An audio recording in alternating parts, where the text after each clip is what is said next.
Halo, shalom. Selamat pagi menjelang siang. Apa kabar saudara-saudaraku yang kukasihi dalam Yesus Kristus, dalam Tuhan kita, penebus dan pencipta kita. Tentunya kita ada di dalam sukacita dan berada dalam tubuh yang diberkati Tuhan. Ya, di hari yang indah ini 13 Mei kita merayakan hari raya Idul Fitri bagi saudara-saudara kita yang berada di dalam denominasi Muslim, dan bagi Kristen, denominasi Kristen lainnya, mereka percaya ini adalah hari kenaikan Kristus.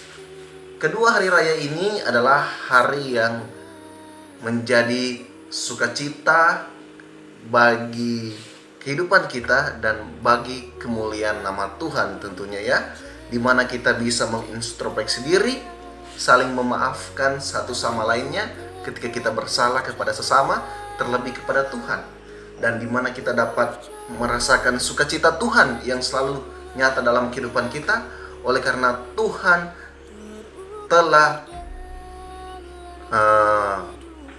terangkat di surga dan menjadi juru hakim kita untuk mau setia kepadanya, dan ketika Dia datang kita semua bisa diselamatkan jika kita setia kepada Tuhan kita. Nah, dua hari ini adalah dua hari raya yang istimewa. Tidak masalah kita merayakannya, asalkan motif kita adalah selalu dekat dengan Tuhan dan selalu menjadi berkat bagi sesama. Amin. Baik, pada saat ini saya ingin mengajak saudara-saudara di dalam pemikiran kalian, karakter kalian sehari-hari. Saya mau mengajak kembali, mari kita introspeksi diri dengan melihat isi firman Tuhan di dalam Alkitab.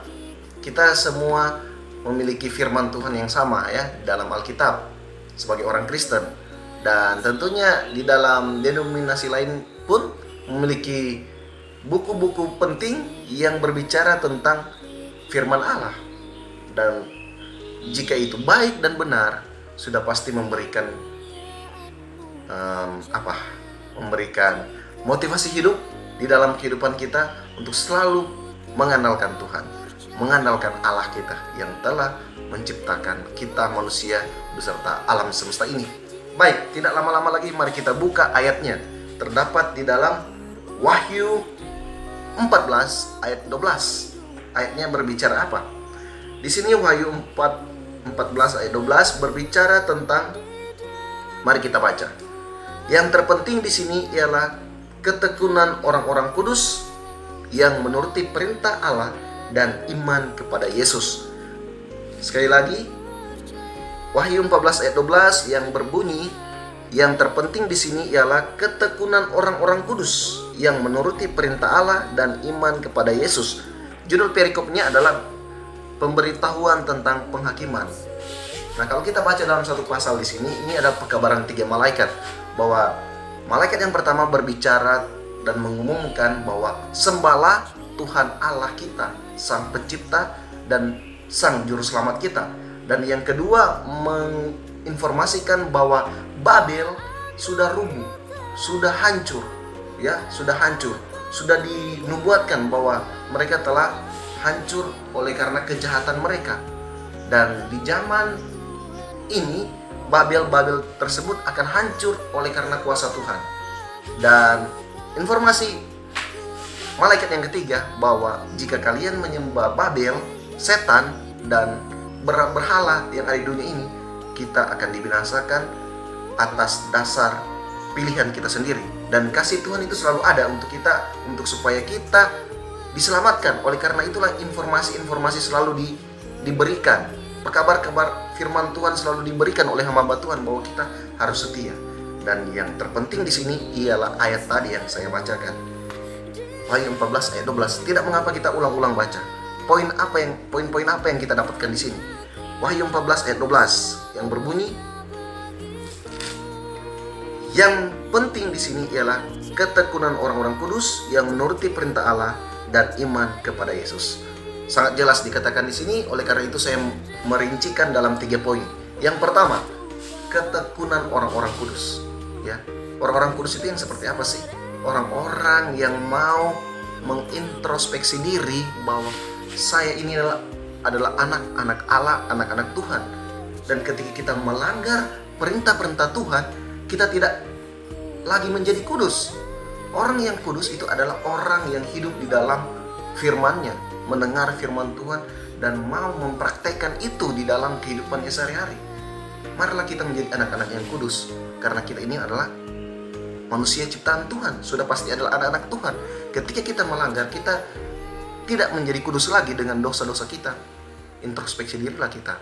Kita harus hidup di dalam Tuhan, menjadi anak-anak Tuhan yang kudus di dalam perbuatan, pikiran, perkataan, karakter kita. Oke? Dan poin yang kedua di sini ialah apa, saudara-saudara? Tadi saya sudah baca berkali-kali ya. Ialah yang menuruti perintah Allah. Ya. Sekali lagi, orang-orang kudus dan yang menuruti perintah Allah. Poin yang kedua ialah menuruti perintah Allah. Tidak mengapa saya ulang-ulang ini, menuruti perintah Allah. Karena kenapa? Karena orang-orang kudus sudah pasti menuruti perintah-perintah Allah. Ini poin pertama dan kedua, ini paralel. Jangan kita pisahkan. Jadi ketika Anda mengaku Anda kudus tapi tidak menuruti perintah Allah, Anda bukan orang kudus. Anda orang gelap karena Anda tidak menuruti perintah Allah. Jadi ketika Anda menuruti perintah-perintah Allah, 10 hukum dan hukum kasih dalam firman Tuhan ini, maka Anda dinyatakan orang-orang kudus. Jadi marilah bukan sekedar di omongan aja mengaku umat-umat Tuhan. Saya ini adalah umat Kristus, orang Kristen, orang yang setia. Tapi tidak disertai dengan perintah-perintah Tuhan, itu sama juga dengan bohong. Harus disertai ya. Karena paralel, orang-orang kudus harus menuruti perintah-perintah Allah. Dan yang terakhir, poin yang terakhir ialah dan iman kepada Yesus ya. Percuma kita mengaku kita ini adalah umat Kristus, kita orang-orang kudus, kita menuruti perintah Tuhan, tapi tidak percaya 100% kepada Tuhan dengan janji-janji yang Tuhan berikan. Itu semua percuma. Melalui iman kita yakin bahwa Tuhan itu Sang Juru Selamat dan Dia bisa memberikan yang terbaik untuk kita dengan kuasa dan berkat kasih-kasih yang Dia punya, Dia berikan kepada kita dengan tulus hati. Kalau Anda tidak percaya dengan iman 100%, percuma, saudara-saudara. Percuma Anda mengaku Anda umat Kristen, saya adalah orang yang baik, tidak munafik, saya penurut hukum. Tapi kalau hanya setengah-setengah kepercayaan kita, why? Kenapa harus demikian? Itu kayak apa ya? Kayak apa ya mau dibilang? Apinya setengah-setengah menyala atau lampunya setengah-setengah menyala, tidak full terangnya. Ya, kita harus sempurna dong, sempurna dalam karakter Allah, dan kepercayaan kita harus benar-benar terang agar supaya semua orang bisa melihat, ya, semua orang bisa melihat melihat terang kita di dalam karakter Tuhan, ya, karakter Tuhan. Dan kalau kita bersalah, berdoa minta ampun dan meninggalkan dosa-dosa kita, bertobat dengan sungguh-sungguh, mengaku kepada Tuhan dan berbalik hidup benar di dalam Tuhan. Itulah ketiga poin penting di dalam tujuan hidup kita, ya. Kita mempunyai tujuan hidup. Tujuan hidup di dunia ini ialah ketiga poin tadi, ialah yang penting di sini ialah ketekunan orang-orang kudus selalu kuat tekun di dalam melakukan yang benar dan selalu menuruti perintah-perintah Tuhan yang ada dalam firman Tuhan, dan yang terakhir beriman kepada Yesus Kristus, bukan kepada manusia dan kepada dewa-dewa lain.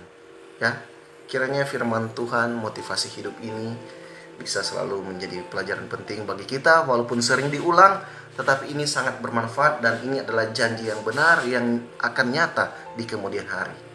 Untuk itulah mari kita selalu bergantung kepada Tuhan, selalu setia kepada Tuhan sampai kedatangan Tuhan yang kedua kali, dengan hidup kudus, hidup menuruti perintah-perintah Tuhan, dan yakin dan beriman 100% kepada Tuhan bahwa Tuhan akan menyelamatkan kita dari duka cita kita. Oke?